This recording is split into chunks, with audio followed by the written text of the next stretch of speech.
saya tadi agak penasaran ya dari kemarin sih mengenai slow food ini dan slowbie ya. Jadi ya saya iseng-iseng cari di Wikipedia, ternyata slow food ini adalah respon dari maraknya fast food gitu ya di akhir sekitar 80-an gitu. Nah ini kira-kira konteksnya di Indonesia bagaimana ini? Kemudian lah yang saya nggak ketemu itu slowbie ini. Barangkali nanti Pak Wandi atau Bu Bibong bisa menjelaskan yang dimaksud dengan slowbie ini. Satu lagi, kemarin saya baru baca-baca ini di pemberitaan baik di kompas.com maupun di detik.com gitu ya. Itu Singapura itu kan kemarin baru saja meloloskan pemanfaatan serangga. Jadi ada 16 jenis serangga yang diizinkan untuk diolah dan dikonsumsi.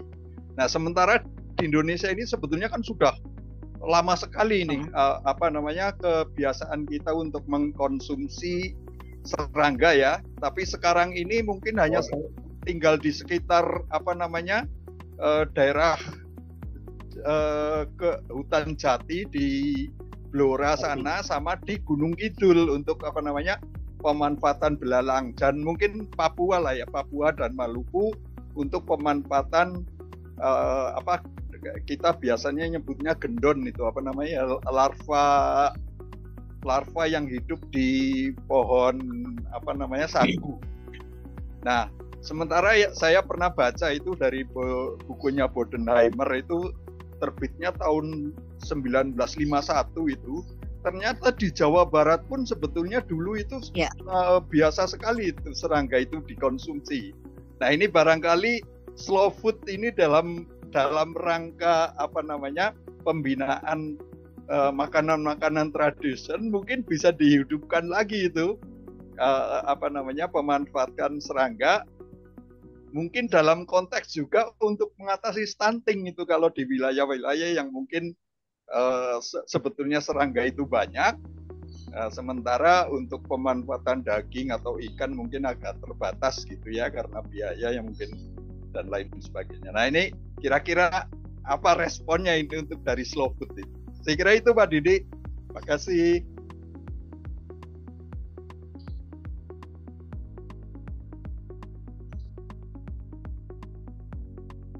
Bu Bibong langsung, Bu Bibong, silakan Bu Bibong. Oh oke, silakan. Terima kasih banyak.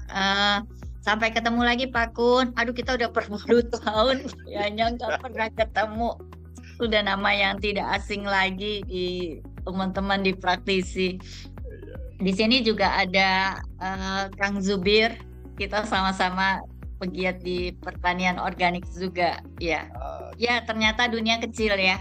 Karena sebenarnya di organik itu semua holistik, jadinya pasti ketemu. Nah, sebenarnya begini Pak Kun, waktu itu awal saya ke tempat Wandi adalah satu hal yang menarik adalah masalah makanan dari anak lebah. Nah, yang dibikin jadi pepes kan buat mereka. Memang itu tingkat proteinnya kan pasti tinggi lah. Sama seperti halnya kita dengan ulat sagu kan, itu memang proteinnya tinggi. Oke, kalau ulat sagu. Nah, yang saya berpikir waktu itu, pada saat kita mengkonsumsi anakan dari lebah, itu kan sebenarnya calon-calon lebah. Sedangkan tingkat populasi lebahnya sendiri udah turun. Jadi kalau anaknya dikonsumsi, berarti kan akan terjadi ketidakseimbangan di dalam populasi di sekitar itu. Jadi sempat waktu itu Wandi, insya Allah saya sampai nggak tega ya sebenarnya mau makan apis nyiruan. Nah itu yang tadi difoto sama Wandi, itu pertama kali saya datang ke tempat Wandi waktu itu. Nah akhirnya kita mencoba menggali falsafah dari makanan tersebut. Jadi memang kalau tidak salah insya Allah mungkin Wandi juga nanti bisa meneruskan. Saya sempat ngobrol sama ibunya Wandi. Dia bilang bahwa kalau dulu dengan local wisdom yang mereka punya, kalau mereka punya sarang lebah di rumahnya, karena mereka kan modelnya apicerana ditempel di kotak-kotak di sekitar rumah, itu melambangkan kesejahteraan. Jadi dari situlah sebenarnya bukan satu kebetulan, bukan sesuatu yang memang Allah sudah menentukan bahwa kok saya jatuh cinta nih sama Cingagoler waktu itu, dengan susah payah kita datang. Aduh, ini udah ada local champion, karena sebenarnya yang kita cari adalah local champion. Itu penting banget pada saat kita membina atau mendampingi, menemani lah istilahnya satu komunitas. Jadi begitu saya lihat ada Wandi local champion, kenapa enggak? Jadi kalau tadi Wandi bilang itu karena rasa sayang saya kepada Desa Cingagoler, saya juga ngelihat kita terakhir KKN tahun 80-an, ya Allah, datang lagi tahun 2000-an. Masih banyak kondisi seperti itu, rasanya ngegugah hati gitu. Jadi beberapa hal memang kita sama-sama saling menguatkan bagaimana sih membina satu komunitas dapat lokal champion. Kita gali lagi makanan-makanannya, bahkan jenis-jenis padi ladangnya kita coba lihat lagi, jagung-jagung lokalnya yang masih ada. Jadi itu juga mungkin pesan saya untuk Wandi, yuk kita jaga di masing-masing di tingkat desa. Nah, untuk di Slow Food sendiri pada tahun 2020 itu kan ada pandemi. Jadi kita tidak ada pertemuan internasional. Saya terakhir pada tahun 2018. 2018 itu masih ada slow food untuk slow bee-nya. Kenapa? Untuk komunitas yang berhubungan dengan bee. Karena pada tahun 2018 itu saya sempat pergi juga ke anggota slow bee. Jadi kita juga sebenarnya masih ada grupnya lewat messenger. Pada tahun ini agak vakum, karena tahun ini slow food lebih konsentrasi ke pangan-pangan nabati, jadi sumber pangan nabati. Jadi mereka akan lebih banyak ke slow bean. Untuk kacang-kacangan ada namanya slow bean. Terus kemudian untuk ikan itu ada slow fish. Kemudian ada slow tourism, itu juga ada. Jadi kembali lagi ke desa. Jadi sebenarnya Wandi udah jauh lebih advance ya Wandi. Kita udah lebih advance daripada mereka. Kita udah lakukan kayak Wandi kita udah datangkan beberapa teman-teman dari luar untuk melihat kondisi yang ada. Paling tidak membuat teman-teman di komunitas punya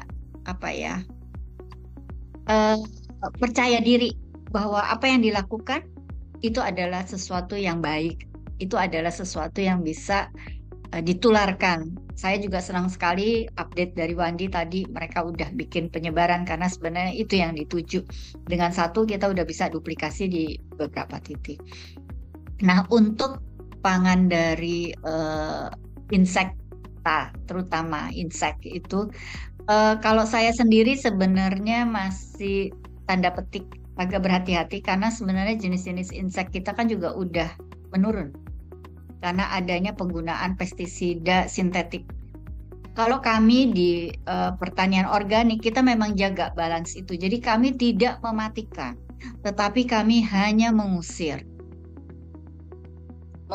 dari insek tersebut. Karena mereka pasti punya, walaupun dia jadi predator, pasti dia juga punya untuk menjaga keseimbangan. Jadi sebenarnya hal ini Pak Kun mungkin jadi tugas kita bersama ya, buat kita-kita yang sudah sudah senior, ini gimana nih kita terusin lagi ke generasi berikutnya. Itu penting sekali bahwa value-value, nilai-nilai yang ada. Kalaupun kita mau konsumsi dari pangan bentuk serangga, ya kita harus membenahi dulu keseimbangan alamnya sehingga itu bisa dikonsumsi. Beda memang dengan sagu. Kalau sagunya sudah diambil, kemudian itu saya sebenarnya enak banget itu, penting banget itu, keren banget. Rasanya saya bilang melebihi cheese, melebihi cheese yang lembut itu, enak gurih. Tapi walaupun makannya dengan merem mata, tapi enak. Nah itu kan mereka memanfaatkan limbah dari situ, kemudian adanya ulat sagu. Nah ini sebenarnya juga pangan sumber protein alternatif untuk mengatasi stunting yang harusnya sudah bisa ditingkatkan. Waktu tahun lalu 2022, 2023 kemarin kami sempat bikin peta jalan pangan di 7 region di Indonesia. Yang saya masih temui adalah memakan serangga itu adalah di daerah Papua Barat. Dan satu lagi di Halmahera di Pulau Seram. Dan kita bagaimana melihat mereka sudah sagunya dipotong dan lain sebagainya.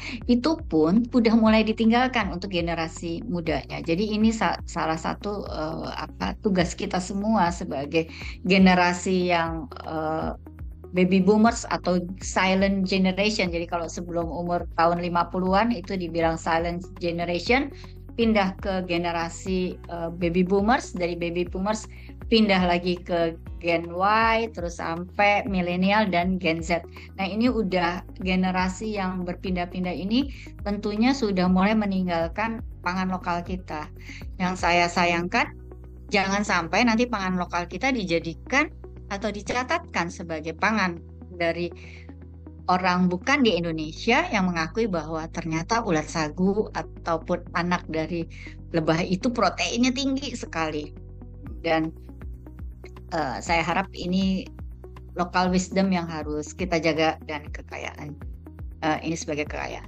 Kemudian poin yang keduanya adalah kita mencoba menghidupkan kembali. Jadi melalui lebah sebenarnya kita coba dari ibunya Wandi waktu itu mereka membuat mereka sendiri jarang konsumsi, kurang waktu awal saya datang. Jadi cuma sedikit, tidak terlalu banyak.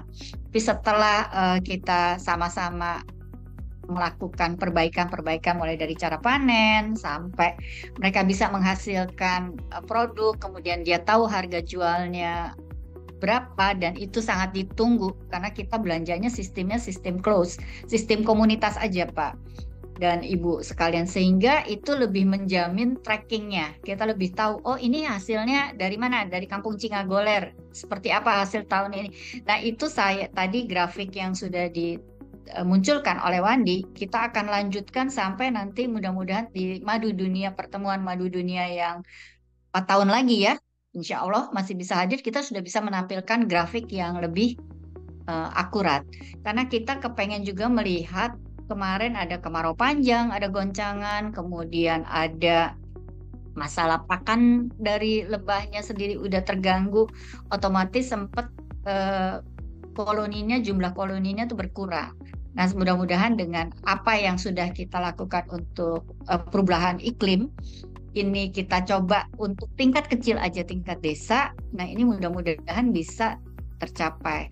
Jadi Pak Kun, kita sempat kemarin diskusi sama ada salah satu expert.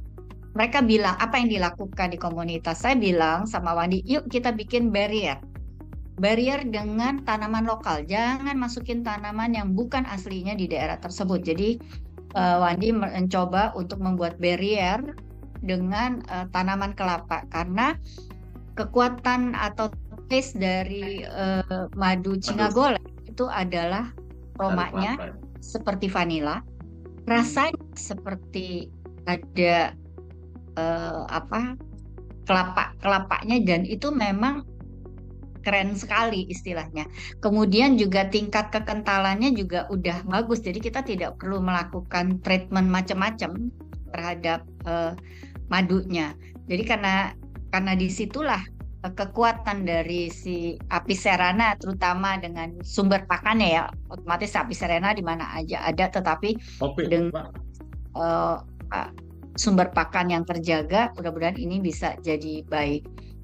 Nah, di sini pada tahun ini kita coba lagi mengkomunikasikan bagaimana rencana selanjutnya untuk slow bee itu sendiri. Jadi saya juga sempat diskusi untuk tahun ini gimana nih slow bee. Karena bagaimanapun juga kita tidak akan banyak menghasilkan pangan berbasis nabati kalau nggak ada bee-nya.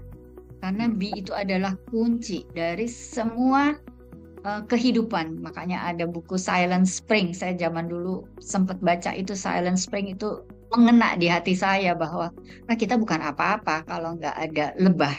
Kenapa lebah itu juga tadi Wandi sudah bilang kenapa masuk di salah satu surat di Al-Quran bahwa memang lebah itu dimuliakan, bahwa keluar berbagai macam warna dan rasa itu memang kekuatan dari Allah yang menciptakannya, juga bagaimana harmoni dari lingkungan itu sendiri. Nah, satu lagi mungkin untuk teman-teman di saintis bisa dibantu dengan kita sebagai pegiat di bidang madu, bagaimana kita bikin satu penelitian yang secara terus-menerus. Jadi kalau di tempat Wandi kita sudah punya sepotong, mungkin karena kita dengan metode yang sangat sederhana Pak, kita nggak bisa bikin macam-macam karena semuanya kita lakukan dengan voluntary. Apa yang kita lakukan ya by heart, dengan hati bahwa kita sayang. Nah itu mudah-mudahan ada lagi fokus-fokus kecil yang memang bisa menjadi perhatian. Karena kalau saya lihat dari beberapa saintis yang sharing di madu dunia, mereka bikin spesifik. Jadi dari flora A, flora B, sumber pakannya flora C menghasilkan rasa seperti apa. Terus kemarin juga kita sebagai pegiat atau teman-teman petani kita diajarkan, kita mungkin kalau yang kita mengenali cara kerja dari mikroskop udah lebih mudah. Tetapi untuk teman-teman petani bagaimana mereka diajarkan untuk melihat bahwa oh ini madu yang asli, ini madu yang bukan. Jadi secara praktis itu dilakukan. Terus kemudian di tingkat perkotaan saya rasa juga selain kita mengedukasi, kita punya kekuatan, ya alangkah baiknya kita mungkin bisa untuk jenis yang serana atau yang stingless bee, kita bisa mulai menghidupkan, jadi supaya di kota juga tidak menjadi silent city ya, kalau udah nggak ada lebahnya. Karena kalau saya aja ngelihat di rumah saya ada beberapa pohon nih, lihat ini udah mulai ada lebah nih, saya udah bisa lihat oh ini serana nih, bolak-balik nih, tapi saya nggak ketemu di mana sarangnya serananya, mungkin di atas pohon mangga saya atau bagaimana saya kurang tahu. Nah itu kira-kira yang saya bisa sharing, dan saya sama Wandi juga bercita-cita, ayo kita berkolaborasi, apa yang kita bisa do, sehingga ini bisa menjadi pilihan untuk anak muda, bahwa dari lebah kita bisa hidup loh. Seperti itu Pak Kun. Terima kasih.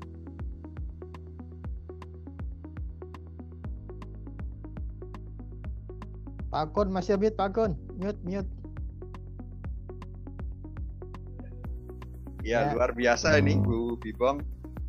Mudah-mudahan terus berkembang ya. Syukur-syukur bisa ke kampung-kampung yang lain gitu, Pak Wandi ini. Amin ya Allah. Iya. Ya. Kalau sumber pakannya apa Pak Wandi yang utama di tempat Kalau Bapak? sumber pakan yang utama kita di sana kelapa Pak. Oh kelapa ya. Nektar itu daerah kelapa, pantai ya Pak? Pokoknya dari pantai itu 750 sampai 1,5 kiloan lah dari. Bahkan si lebah itu bisa hidup di hanya sekitar 30 sampai 50 meter dari pinggir pantai itu. Bagus juga tumbuh gitu, madunya bagus juga. Iya, kalau nggak salah kan ada apa sih namanya, tanaman apa itu yang di pantai itu? Aduh, kalau yang di pantai yang bakau. Paling ini ya, kalau bakau di kita nggak ada. Nggak ada ya di situ ya? Nggak Yang ada bunganya Wan waktu itu? Nyamplung, paling nyamplung ya. Sedikit kayu kopi nyamplung. Nyamplung itu bagus itu. Nyamplung, kemudian malapari. Kalau kalau dinas kehutanan sih ngasihnya justru kaliandra.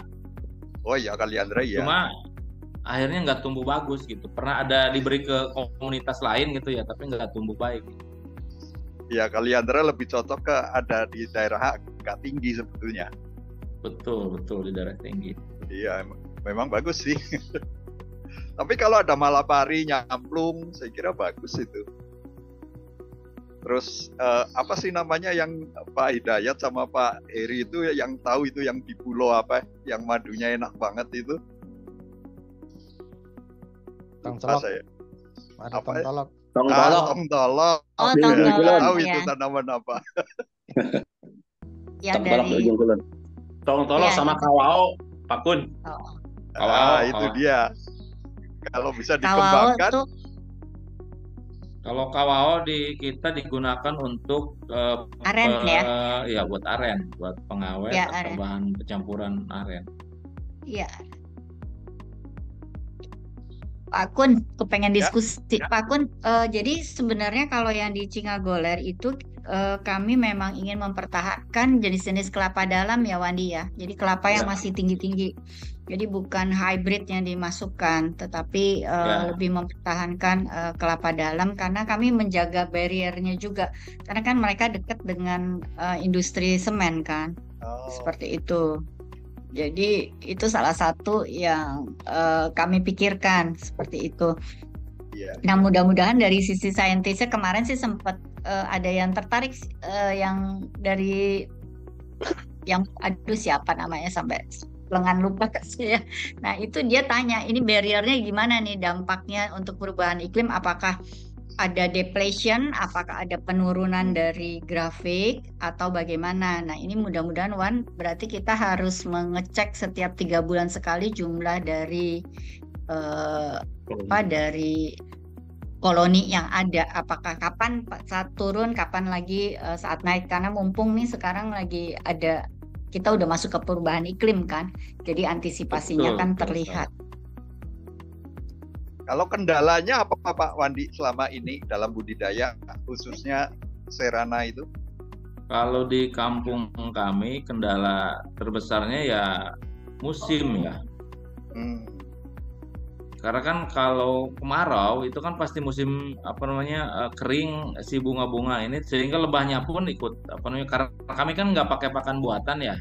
iya, iya, iya, iya. Jadi alami saja gitu. Kalau alam bagus ya mereka bertahan baik. Kalau kayak sekarang nih udah mulai ini Bu, karena apa namanya hujan sudah mulai jarang gitu kan. Kemudian bunga-bunga pohon-pohon sudah kering-kering sehingga nah disitulah musim migrasi tuh biasanya mungkin lebah itu pindahnya ke yang lebih apa namanya adem gitu kan. Kemudian kita nggak bisa apa namanya memaksa untuk tinggal tetap ya karena memang tadi kalau di tempat lain saya pernah ke Batu misalkan itu disiapkan pakan tambahan gitu ya pakan tambahan misalkan bikin dari gula-gula gimana disimpan di pinggir apa namanya kandang gitu.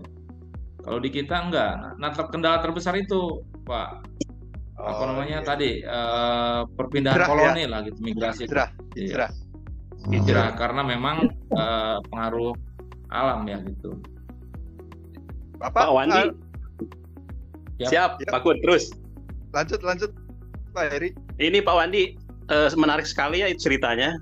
Tapi saya ingin menggarisbawahi bahwa di sana itu pakan lebah yang dominannya itu apa, Pak? Jadi madunya itu jenis apa gitu setelah deteksi atau diteliti apa gitu nektarnya yang paling dominan, Pak? Kalau nektar yang paling dominan ya kelapa karena rasa madunya saja ya mirip apa namanya gula kelapa gitu ya ininya kalau di ini kan Oh, wanginya kemudian dari rasa gitu tercium ya itu gitu.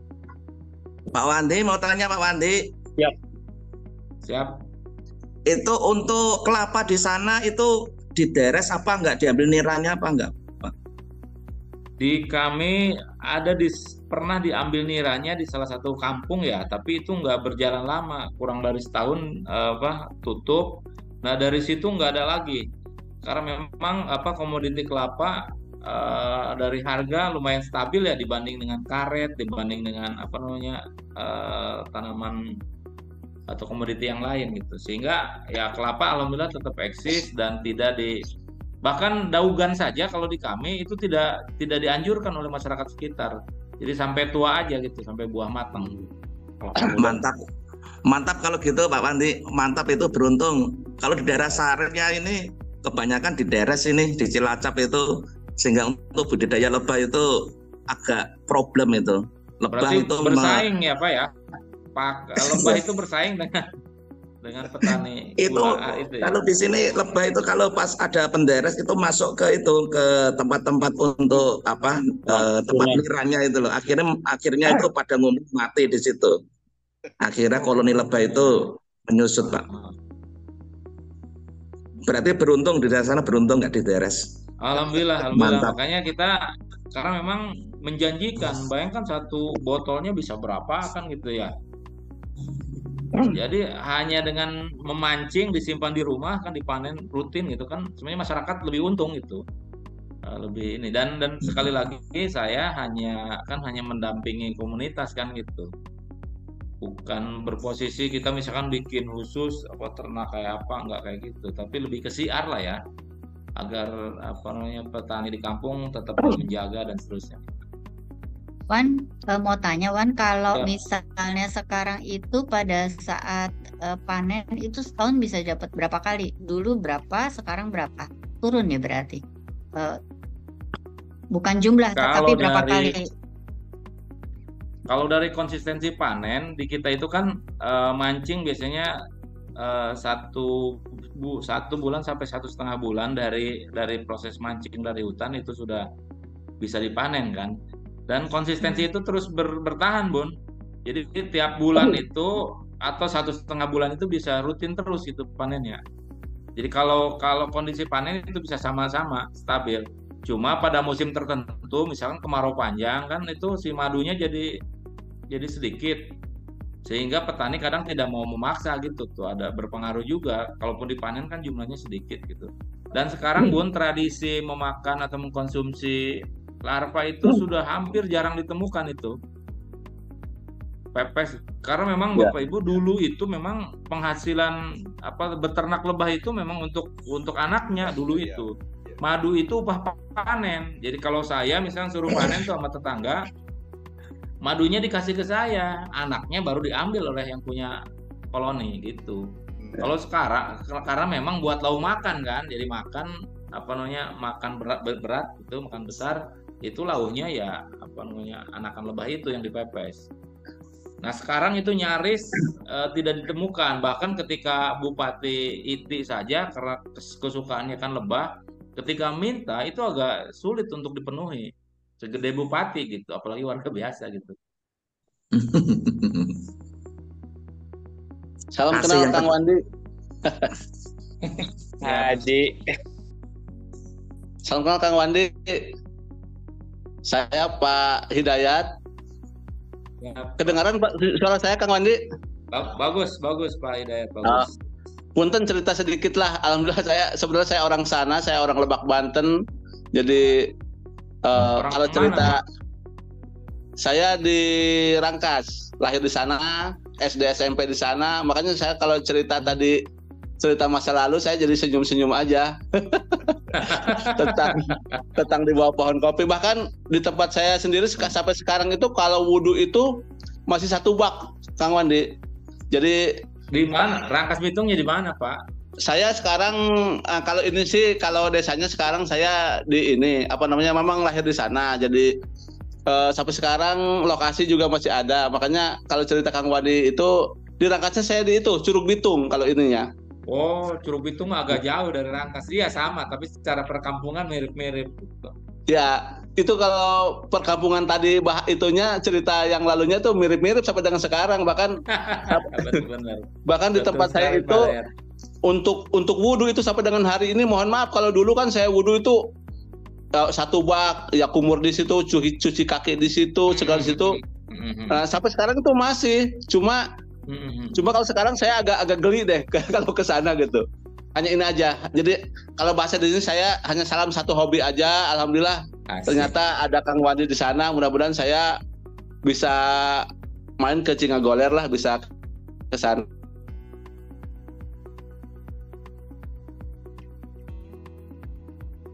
Ya mudah-mudahan nanti berdayakan untuk ya mungkin Pak Madu untuk wisata lebah ya suatu saat kalau memang nanti diperlukan. Pak, yang Mandala Yuda itu kan di Sajra, Desa Mekarsari, tetangganya Curug Bitung yang kemarin kami mendampingi itu. Dekat dengan Bapak itu. Ya saya paling 3 bulan sekali ke sana nengok orang tua. Ya, masih di sana. Oh, masih di sana. Ya mungkin itu aja. Jadi salam kenal, salam 1 hobi yang mudah-mudahan sama-sama, Pak.